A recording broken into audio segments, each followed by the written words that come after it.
Egghead is about to end, which means that we are likely going to Elbaf very soon. The fans want it. Oda has alluded to it.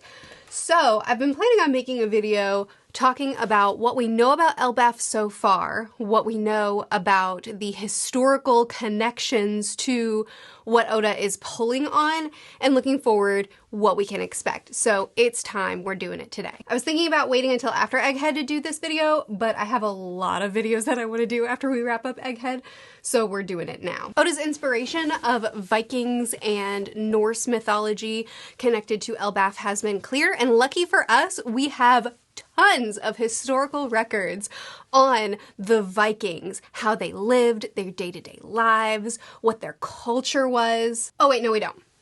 No, we don't have any of that. We have a lot of rune stones scattered across Scandinavia that have very short inscriptions, like this stone was raised in memory of this person, they fell in this battle, or something like that. We have accountings from the people who were raided and pillaged, who kind of, you know, made the legends strong, depicted them as incredibly violent beings, which, you know, makes sense coming from the victims of the raids. And we have epic poems, some of which I own, actually. The Vinland Sagas, which I have read and was actually really interesting. I also read the manga, Vinland Saga. Basically the same thing. But these were written a few hundred years later, and also some of them contradict each other, so, you know, not super reliable, more treated as legend. What I'm saying is the information we have is fractured. History. One thing we do know for sure is that medieval Scandinavia and Vikings are oftentimes conflated into one thing, but they were not. Many medieval Scandinavians were farmers and homesteads and lived in their simple, homebound lives. A Viking was a job, not a nationality. They were essentially pirates. With that distinction in mind, let's talk about some of the things that we know now in our story in One Piece about the giants and Elbaf and what we know in history as well, so that we can see, so we can be prepared for the information that we should know going into Elbaf, as well as see some of the inspirations that Oda might be pulling from as he broadens that world for us when we get there. First of all, and importantly, Saul said that not all giants come from Elbaf. In fact, he calls the Elbaf giants savages. This might be Oda's nod to that piece of history, that Vikings don't represent all of medieval Scandinavia, not even most of it. Elbaf too does not represent all of giant culture. Now, as for what Elbaf looks like, we get several looks at it from Lilith's flashback. We see a happy, thriving culture, and we also see it on fire. We also learn that there's a 12-day fast that they do once a year that begins with a feast and ends with a festival. This allows them to give thanks to the sun. This is also what led to the fire, but that part doesn't happen once a year. This festival, and thanks to the sun, is tied to sun god Nika, which we know that Elbaf is directly tied to that legend. Also, side note, when Lilith was in Elbaf, we saw her try to rip some of the extra joints off of someone from the Longarm tribe and rip the gills off of someone from, off of a fishman.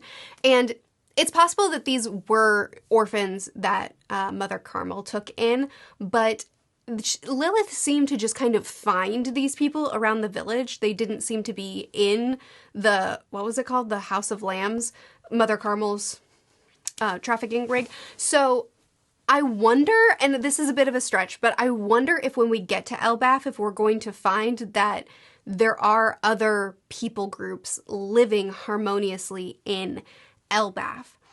The reason I wonder that is because of what I just said. It's possible. It looks like Lilith just came up across these people, not that she lived daily with them in her home, because she seemed unfamiliar with them, but also because Lilith's dream, Big Mom's dream, was to have a round table where all the races could sit at and have community, or however she worded that. And I do wonder if maybe that dream developed from her life in Elbaf. Again, it is possible that these were just people living in the House of Lambs with Lilith, and when she first saw them, she did this thing.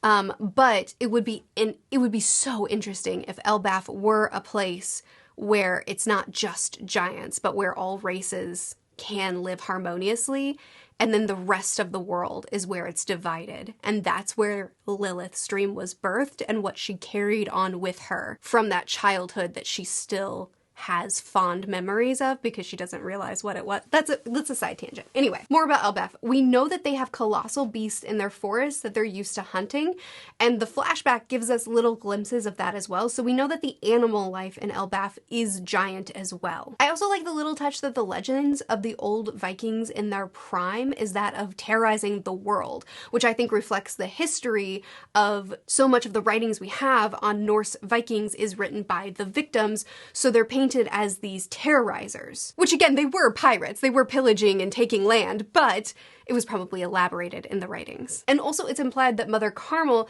is the one that introduced the concept of them going towards trade instead of pillaging, which also reflects history. It's a very subtle but cool nod to history. We also get a brief look at a graveyard after Lillin's rampage and exile, which could be a nod to the runestones that I mentioned before. And another random location that we know about for sure is the library that contains the books that Saul had brought from Ohara. This is also where Saul is currently hiding out. One last thing, we know that it's tradition on Elbaf that if two warriors have a dispute and neither side will yield, they must battle, and the god of Elbaf will protect the one that's right. And that's because their lifespans are so long that their values lie in honor and glory rather than material things, and that if they die with honor, their deaths are glorious. This is in reference to Odin. No, not that Odin. The Norse god Odin. Maybe it's in reference to Tyr, who was the god of war and far less known about, so it's possible that Oda's just pulling from him and can basically do whatever he wants to add on. But the Norse god Odin resides over Valhalla, which is described as this magical hall located in Asgard. This is where the fallen warriors will feast and wait until their final call back into battle. Speaking of which, Viking religion was deeply rooted in Norse mythology, which Oda clearly has drawn plenty from as well in the way that he's named some of his giants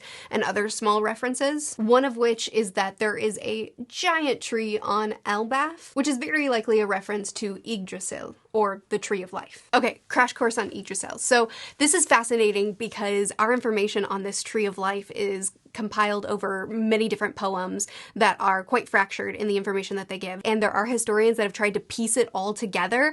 It's a whole mess that's very, very interesting. But essentially, this Tree of Life holds the worlds together in its roots and its branches. The tree is said to be home to many monsters, which again kind of harkens back to the giants having monsters in its trees, or rather in its forest. There's also a rainbow bridge that connects the world of the gods to the world of the humans. Now, the way I think Oda could potentially, I mean, I do think that their rainbow bridge visually will probably be on Elbaf, but the way metaphorically I think Oda could connect this is the fact that we are likely going to have a lot of things connected for us on Elbaf. We're going to learn about the Void Century probably because we're going to visit the library that has all of this information, and Robin's going to do some reading. We know that they worship, or at the very least honor, the sun god, so we're likely going to learn more about the history of sun god Nika and the lore surrounding it, because Kuma hasn't exactly had a lot of time on his hands to just tell us the legends, but I could see the giants sitting down around the fire and telling the legends that they know, the history, the stories that they have passed down. In fact, there may even be some giants that have lived within a couple generations of the Void Century because of their longer lifespans. This arc very likely will be the bridge that finally connects us to what the Celestial Dragons have been covering up, what they've been using to separate themselves from the world. And in Norse mythology, the Rainbow Bridge is the bridge that the giants charge on in order to get into their battle against the gods.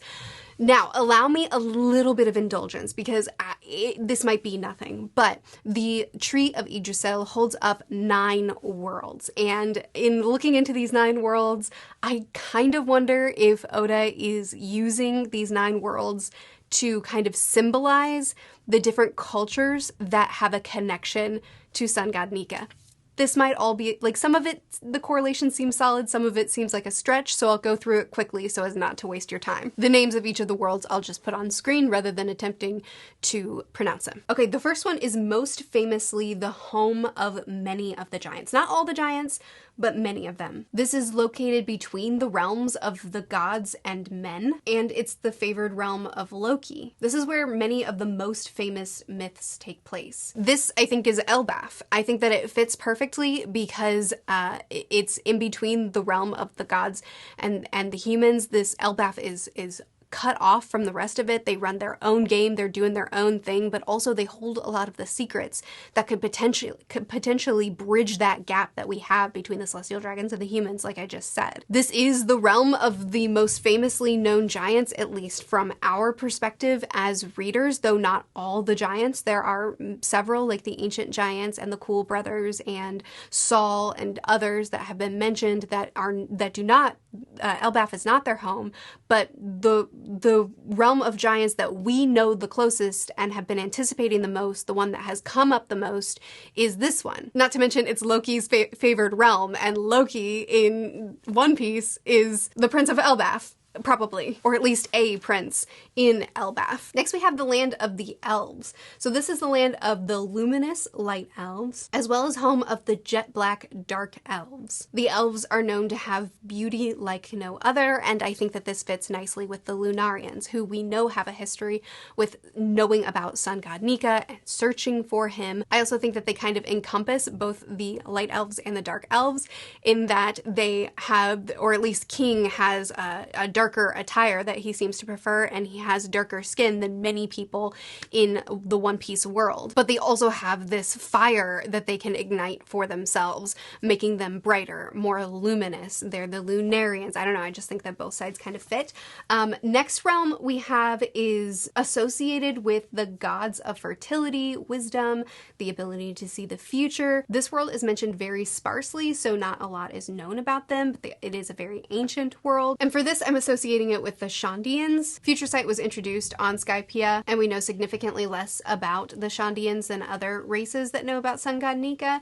And we do have this scene from 400 years ago where someone who is going to be sacrificed said that she would meet the sun god after her sacrifice. Next, I have the world that's best known for the craftsmanship of its inhabitants. Dwarves specifically specialized in craftsmanship in this world. Some of the best known items in Norse mythology came from here. I've associated this one with the Fishmen because this world is entirely underground, and the Fishman is of course below sea level, or Fishman Island is. And while we do have that scene with Who's Who asking Jinbei about sun god Nika, it seems like the Fishmen themselves don't actually know anything about the legends of sun god Nika. They do have the apology that's been passed down the royal line, passed down through the royal line from Joy Boy, and we do have little nods like the sun pirates, their symbol being of the sun, and the queen, goldfish queen, whose name I can't think of right now, had a reverence for the sun. But to me, it more comes off as legends long forgotten, but the remnants are still in the culture, but it doesn't seem like they have a direct connection and knowledge to sun god Nika like the Lunarians and the Buccaneers do. Next I have Hell, which is an underworld for many of the dead. This is separate from Valhalla in that this is a realm, in some depictions it's a realm of torture, in some it's like this sort of simulation life, but it is distinctly separate from Valhalla, and unlike Valhalla there is no coming back. This one is a bit of a stretch. I have this connected to the Buccaneers, and the reason is because the Buccaneers, at least everything that we saw of them, they went through hell. They were all from birth enslaved, or at least that was the task, that was the goal. Just because of who you are by blood, you are enslaved, and they were not, I mean, they were treated abysmally. Y'all know. We all just read it and suffered together. There was no reprieve, and as far as what has been depicted on page for us, the readers, I would say what we've witnessed of the Buccaneers is easily the most cruel, which is why I put them here. Though there is an argument to be made that there's more to be revealed that could make me change that perspective for, like, for instance, the Lunarians. The next two realms I've grouped together because these are the two most ancient realms. These are the two realms that have existed since the dawn of time. And I have two suggestions for this. We could potentially talk about the Minks and Wano, because both the Minks and Wano mention the dawn of time, or the dawn of the world, and Hyogoro, I think was his name, the old man from Wano, also looked at Luffy at one point and said that he looked like an ancient deity. So I don't think the minks or the people in Wano know directly about sun god Nika either, but they do also seem to have some lore there. So I've kind of tied them there. But I also think that these two extremely ancient and long forgotten realms that have very little writings on them in history could be representative of the civilizations that have already been wiped out, and that's why we know nothing about them, like the ancient kingdom. Finally, we have Midgard, which is Earth. This is where humans are. That correlation is obvious. And Asgard, which is the home of the ruling class of deities. This would be represented by the celestial dragons. So in these 9 worlds held up by the Tree of Life, we have represented the faux gods, the ones that have made themselves like gods, the humans and their separation, and then we have the different races who have a connection to sun god Nika, all held up in these branches of the Tree of Life. I feel like this is a cool, if Oda decided to dig more into this would be a cool symbolism, because very likely much of what we've had hinted at will come together around the Tree of Life in Elbaf. And Elbaf will be the bridge from the realm of the gods to the realm of the humans. And this rainbow bridge that I brought up is also the bridge that the giants, like I said, charge on in order to start the Great War Ragnarok. And the bridge crumbles behind them, and this is the final war. And there's just a lot of symbolism around this Tree of Life and around the different realms that the tree holds up and kind of holds together, and how Elbaf likely holds our answers that we're going to get here. Also, there's a gossiping squirrel that runs along the branches, sharing insults, relaying insults from one person to another, but he actually embellishes a lot, causing way more drama than there needs to be. And I mentioned that in my video on Ragnarok, and a few people mentioned that the squirrel is Morgan's in One Piece, and that just made me so happy. It's also been theorized that the giant tree on Elbaf is also going to be the treasure tree Adam, which it's very common for Oda to take something from history, from legends, from myths, from literature, and put it in his story, drawing from those sources, but then also having a more literal thing that it also represents in the story as well. So I think that this giant tree could be, metaphorically, it could be Ragnarok, and in many ways it could tie things together. Not Ragnarok, Yggdrasil, and could tie many things together like that tree does, but I also think that it could be the physical tree of Adam as well, which I super love that theory, because Frankie told us that whatever island this tree is on, it's a tree that has been heavily attacked, and that the culture around it has continued to rebuild around this tree. That could potentially fit with Elbaf, because we know that the world government has tried to wipe out the races that are most closely tied to sun god Nika, like the Lunarians and the Buccaneers, and it's possible that they tried to do that with the giants as well in the past. But the giants are a proud people, and their home and their culture and their land would be valuable to them, to where they would continue to rebuild and possibly even isolate themselves so that they are doing less of the going out like we saw earlier in the video, and more of the staying to guard their home. Plus, the Tree of Adam has this incredibly high value wood that can sustain so much damage. It's what the Sunny is made of.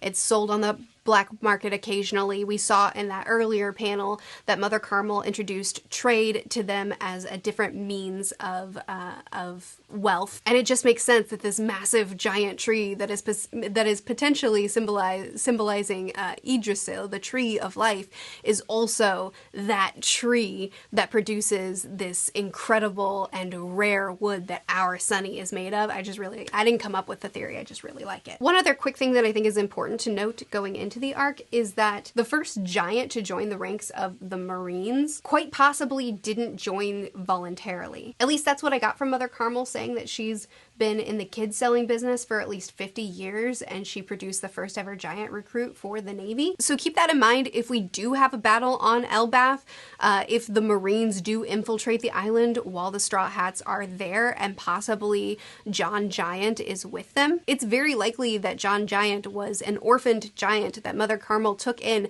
and then sold off to the Marines. He may have this childlike association to Mother Carmel and not realize what she truly was like Big Mom did, or he may be fully aware of what he went through. He may not have that childlike mind still kind of that he's locked into. And it is possible that he was fighting on their behalf in Marineford, but maybe when he goes back to his homeland, he may feel a little bit differently. He may choose to fight alongside his brethren. And in fact, Omio and Kashi were manipulated by the world government to stand guard on the gates of Elbaf for 50 years based off of a lie. So they probably have a lot of baggage with the world government. So if they see John Giant in their ranks and they're aware of how he got there, they're going to be furious. So John Giant could end up being a pretty big wild card if the Marines do end up coming into Elbaf. Okay, a couple of things that we think will likely happen on Elbaf. Obviously, Usopp is poised to play a meaningful role in this arc. That doesn't necessarily mean that he's going to have a meaningful amount of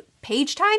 He could have a single battle. Maybe there will be one battle where he leads the charge of the giants. Maybe he leads their charge over the Rainbow Bridge or something of the like in order to fulfill his dream of being on Elbaf and fighting with these warriors, developing or claiming their mantra and their living by their code. I really don't see Usopp taking a big spotlight in this arc simply because we thought that Frankie was going to take some sort of spotlight in Egghead and really just didn't. So I don't see Usopp having a meaningful amount of page time, but I do see him having a meaningful moment that sort of fulfills that dream that's been built upon since what, chapter like 200 or something crazy like that back in Little Garden. We're also definitely getting a Saul and Robin reunion while we're there, and what I'm so excited for is Robin being able to tell Saul that she was able to fulfill his final plea to her, to go out into the world and to find her Nakama, to realize that the world isn't against her, that she can find family, that she can find friends and people that would want her to live. The fact that she can go to Saul and report to him, your last plea to me, I did find it. It was accomplished, and I'm here with my Nakama today. I think that moment is going to be, I think it's gonna wreck us all. Not to mention, like I mentioned earlier, we are for sure going to get more information on the Void Century. We might get some massive lore reveals, not like what we've gotten in Egghead, which has been some information, some big information, but a lot of teasing. I think things are gonna start connecting, and we're gonna start really locking things into place, because I do not see Robin going into that library, talking to Saul, and not reading some books. This is her goal. Her arc is also probably going to come full circle here. She's going to get to read the research that her mother and her friends died getting. And if the final poneglyph is in fact here, she's going to be able to read the final poneglyph as well and get them to the One Piece. So her arc, as far as her story with Saul coming full circle, her story with the research on Ohara coming full circle, and her role that she plays for the Straw Hats coming full circle, her arc is likely to conclude here as well. Not to say that she's gonna die here, that's not what I mean. I just, like, we need a satisfying conclusion for each of the Straw Hats' dreams, and I think we're gonna get it for both Usopp and Robin here. I also think that we can pretty much guarantee that there's going to be some complications with the powers that be. Shocker, I know, but hear me out. Elbaf, so far, we're all really looking forward to the camaraderie and the joy and the character arcs that are going to come for some of our Straw Hats. There's so much really exciting stuff that we're looking forward to in Elbaf, but when has Oda ever made a utopia? You know, so Elbaf is not going to be a utopia. It's not going to be a land where everything is fine. There's going to be some sort of conflict in the higher ups, and the fact that the prince that we know about is called Loki is probably a pretty good indicator of what kind of conflicts we're going to have. I wonder if Loki stole this throne that he's currently occupying or tricked his way into it. I have a feeling that there's going to be some higher conflict, that this isn't going to be, we're all thinking about the positives that will come with Elbafs, but I think that we need to also recognize that the prince's name is Loki, and Oda's probably planning for a lot more than just that, and naming him after the trickster god or trickster giant, depending on which parts of mythology which threads you want to follow. That might be really good foreshadowing for what kind of conflicts we're going to have. Obviously, final poneglyph very likely may be here, which we've already mentioned. Also, a lot of people are talking about on Elbaf, we're going to see a conflict, or we're going to see a battle between Luffy and Shanks, or of Blackbeard and Shanks, or Luffy and Blackbeard. I still stand by the theory that I don't think any of that's going to happen here. It may not be true, but I still really think that Elbaf is going to be more of a lore and a character arc. Not to say that there will be no battle, but as far as the one-on-one battles between the big characters that we've been waiting on, I still stand by the theory, and it could be wrong, that our four emperors aren't going to see each other again until they're all on Laugh Tale together. I've been saying this for like 2 years, and now that Oda has all of the four emperors seemingly on paths to try to get to the One Piece, it's looking like it might happen. I don't know, I get stuff wrong a lot, but I really like the idea of all four emperors going to the One Piece at the same time and finding each other there, and that's when we finally get those big character moments in this isolated space, just them and their crews, not in a wider area with a lot of other people around. And finally, one very big thing that happens in Norse mythology, or rather that will happen in Norse mythology, because it's not the history, it's the foretold future, is that of the final war, the end of the world, Ragnarok, which I've already made a video on. I think that Ragnarok could happen, or rather could begin at the end of Elbaf, but I do think that we will get at least one very big battle here, and I think that we could pull from some of Norse mythology to get an idea of who some of the main key players are going to be in this war and what roles they might play in the war. So if you're interested in all of that, you can check out that video next if you haven't already. It was a ton of fun to research and you might like it. But other than that, what are some of the things that you're looking forward to on Elbaf? What are some of the things that you want to see? And as we get there and we see what kinds of inspirations Oda is pulling from, I will continue to do research and we will continue to talk about the parallels and correlations that Oda is using. I'll see you again soon. Bye.